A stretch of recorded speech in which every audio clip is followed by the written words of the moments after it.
You ask Tiger to solve. This deals with linear equations with one unknown. The final result is x equals -3. Let's solve it step by step. Group all x terms on the left side of the equation.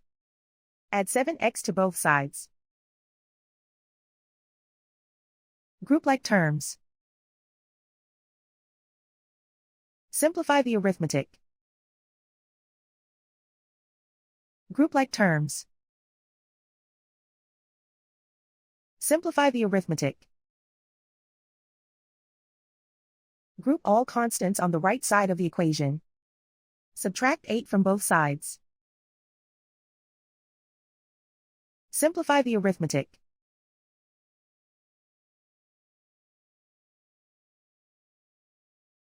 Isolate the x. Divide both sides by 12. Simplify the fraction. Find the greatest common factor of the numerator and denominator. Factor out and cancel the greatest common factor. And so the final result is x equals -3.